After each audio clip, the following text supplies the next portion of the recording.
বাটিতে আসিয়া পার্বতী দেখিল তাহার মা এবং দেবদাসের মা উভয়েই সব কথা শুনিয়াছেন। তাহাকেও একথা জিজ্ঞাসা করা হইল। হাসিয়া গম্ভীর হইয়া সে যতটা পারিল কহিল। তাহার পর আঁচলে মুড়ি বাঁধিয়া জমিদারদের একটা আম বাগানের ভিতর প্রবেশ করিল। বাগানটা তাহাদেরই বাটির নিকটে এবং ইহারে একান্তে একটা বাঁশঝাড় ছিল। সে জানিত লুকাইয়া তামাক খাইবার জন্য দেবদাস এই বাঁশঝাড়ের মধ্যে কতকটা স্থান পরিষ্কার করিয়া রাখিয়াছিল। পলাইয়া লুকাইয়া থাকিতে হইলে ইহাই তাহার গুপ্ত স্থান। ভিতরে প্রবেশ করিয়া পার্বতী দেখিল বাঁশ ঝোপের মধ্যে দেবদাস ছোট একটা হুঁকা হাতে বসিয়া আছে এবং বিজ্ঞের মতো ধূমপান করিতেছে। মুখখানা বড় গম্ভীর, যথেষ্ট দুর্ভাবনার চিহ্ন তাহাতে প্রকাশ পাইতেছে। পার্বতীকে দেখিতে পাইয়া সে খুব খুশি হইল, কিন্তু বাহিরে প্রকাশ করিল না। তামাক টানিতে টানিতে গম্ভীরভাবেই কহিল, আয়। পার্বতী কাছে আসিয়া বসিল। আঁচলে যাহা বাঁধা ছিল তৎক্ষণাৎ দেবদাসের চোখে পড়িল। কোনো কথা জিজ্ঞাসা না করিয়া সে তাহা খুলিয়া খাইতে আরম্ভ করিয়া দিল এবং কহিল, পারু, পণ্ডিত মশাই কি বললে রে? জ্যাঠামশাইয়ের কাছে বলে দিয়েছে। দেবদাস হুঁকা নামাইয়া চক্ষু বিস্ফারিত করিয়া কহিল, বাবাকে বলে দিয়েছে? হ্যাঁ। তারপর? তোমাকে আর পাঠশালায় যেতে দেবে না। আমি পড়তেও চাই না। এই সময়ে তাহার খাদ্যদ্রব্য প্রায় ফুরাইয়া আসিল। দেবদাস পার্বতীর মুখপানে চাহিয়া বলিল, সন্দেশ দে। সন্দেশ তো আনিনি। তবে জল দে। জল কোথায় পাবো? বিরক্ত হইয়া দেবদাস কহিল, কিছুই নেই তো এসেছিস কেন? যা, জল নিয়ে আয়। তাহার রুক্ষ স্বর পার্বতীর ভালো লাগিল না। কহিল, আমি আবার যেতে পারি নে। তুমি খেয়ে আসবে, চলো। আমি কি এখন যেতে পারি? তবে কি এইখানেই থাকবে?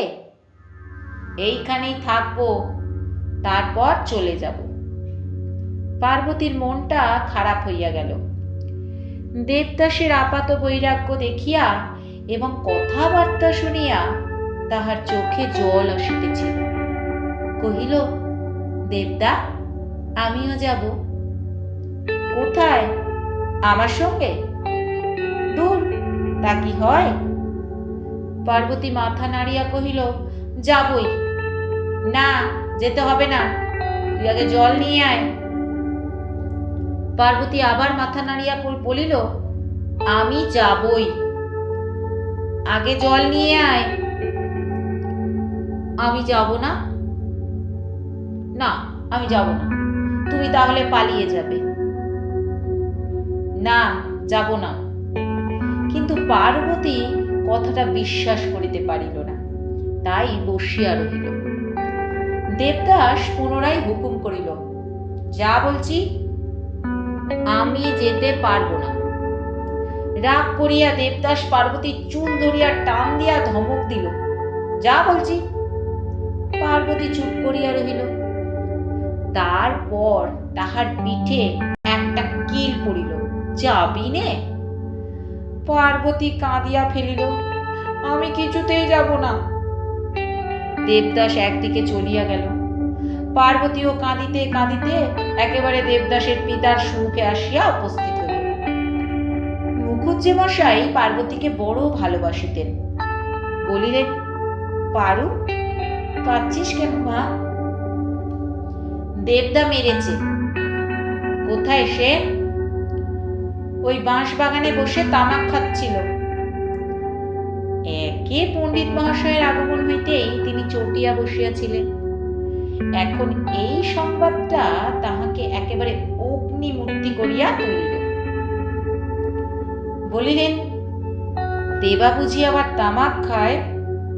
হ্যাঁ খায়, রোজ খায়। বাঁশ বাগানে তার হুঁকো নুকুনো আছে। এতদিন আমাকে বলিসনি কেন? দেবদাদা মারবে বলে। কথাটা কিন্তু ঠিক তাই নহে। প্রকাশ করিলে দেবদাস পাছে শাস্তি ভোগ করে, এই ভয়ে সে কোনো কথা বলে নাই। আজ কথাটা শুধু রাগের মাথায় বলিয়া দিয়াছে। এই তাহার সবে 8 বৎসর মাত্র বয়স। রাগ এখন বড় বেশি, কিন্তু তাই বলিয়া তাহার বুদ্ধি বিবেচনা নিতান্ত কম ছিল না। বাড়ি গিয়া বিছানায় শুইয়া অনেকক্ষণ কাঁদিয়া কাটিয়া ঘুমাইয়া পড়িল।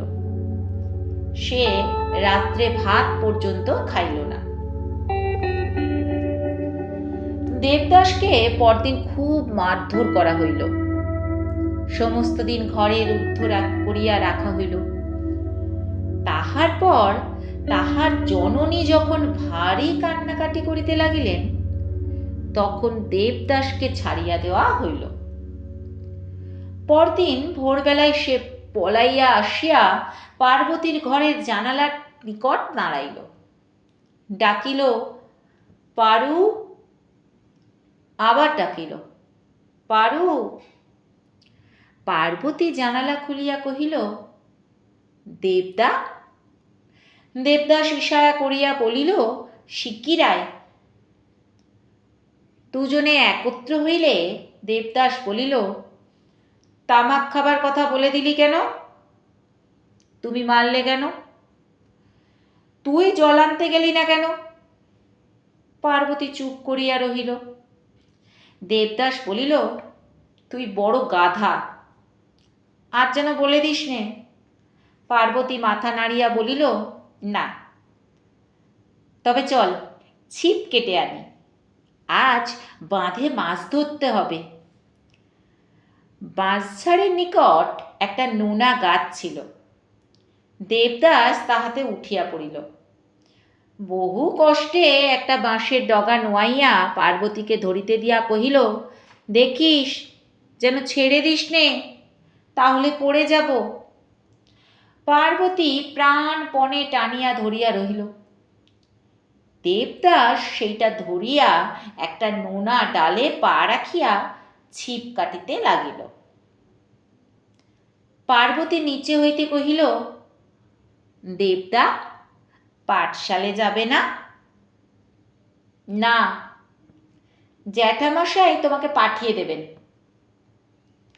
বাবা আপনি বলেছেন আমি আর ওখানে পড়ব না, বাড়িতে পণ্ডিত আসবে। পার্বতী একটু চিন্তিত হইয়া উঠিল। পরে বলিল, কাল থেকে গরমের জন্য আমাদের সকালবেলা পাঠশালা বসে, আমি এখনই যাব। দেবদাস উপর হইতে চক্ষু রাঙাইয়া বলিল, না, যেতে হবে না। এই সময়ে পার্বতী একটু অন্যমনস্ক হইয়া পড়িল। অমনি বাঁশের ডগা উপরে উঠিয়া গেল এবং সঙ্গে সঙ্গে দেবদাস নোনা ডাল হইতে নিচে পড়িয়া গেল। বেশি উঁচু ছিল না বলিয়া তেমন লাগিল না, কিন্তু গায়ে অনেক স্থানে ছড়িয়া গেল। নিচে আসিয়া ক্রুদ্ধ দেবদাস একটা শুষ্ক কঞ্চি তুলিয়া লইয়া পার্বতীর পিঠের উপর, গালের উপর, যেখানে সেখানে সজোরে ঘা কতক বসাইয়া দিয়া বলিল, যা, দূর হয়ে যা। প্রথমে পার্বতী নিজেই লজ্জিত হইয়া পড়িয়াছিল, কিন্তু যখন ছড়ির পর ছড়ি ক্রমাগত পড়িতে লাগিল, তখন সে ক্রোধে অভিমানে চক্ষু দুটি আগুনের মতো করিয়া কাঁদিয়া বলিল, এই আমি জ্যাঠামশাইয়ের কাছে যাচ্ছি। দেবদাস রাগিয়া আর এক ঘা বসাইয়া দিয়া বলিল, যা, এখনই বলে দিকে যা। বয়ে গেল। পার্বতী চলিয়া গেল।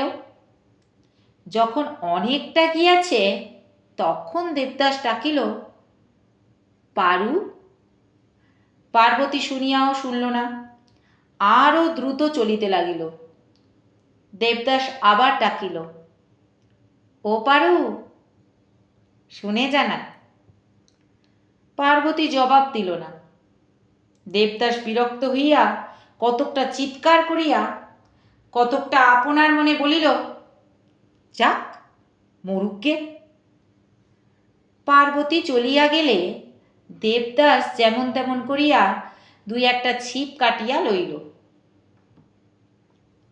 তাহার মনটা বিগড়াইয়া গিয়াছিল। কাঁদিতে কাঁদিতে পার্বতী বাড়ি ফিরিয়া আসিল। তাহার গালের উপর ছড়ির দাগ নীল হইয়া ফলিয়া রহিয়াছে।